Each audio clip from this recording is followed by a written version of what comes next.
అన్నమాట. ఇదేమో బంగాళాఖాతం, ఇదేమో హిందూ మహాసముద్రం, అదేమో అరేబియా మహాసముద్రం. ఈ 3 సముద్రాలు కలిసేదే ఇక్కడ కన్యాకుమారి అన్నమాట.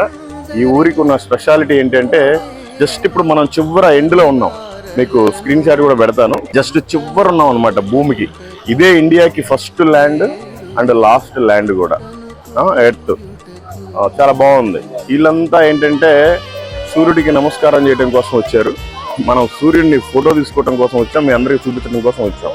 ఇంకొక బాధాకరమైన విషయం ఏంటంటే కారులోనే నేను ఇన్ని వేల కిలోమీటర్లు తిరిగి ఇక్కడికి వచ్చేసరికల్లా నాకు రాత్రి చాలా ఏడుపు వచ్చిందండి. ఎందుకంటే దేవుడు నాకు కారు ఇచ్చాడు, కారులో తిరిగి ఇక్కడికి వచ్చినందుకే చాలా అలసిపోయినట్టుగా అయిపోయింది. ఎక్కడ లదాఖ్, ఎక్కడ కాశ్మీర్, శ్రీనగర్, ఇటువైపు ఏమో పాకిస్తాన్ బార్డర్, అటువైపు ఏమో చైనా బార్డర్, ఇటువైపు ఏమో బంగ్లాదేశ్ బార్డర్. ఇప్పుడు జస్ట్ కొంచెం వెళ్తే శ్రీలంక కనిపిస్తుంది. శ్రీలంక ఒక 10 కిలోమీటర్లు పోతే శ్రీలంక లైట్స్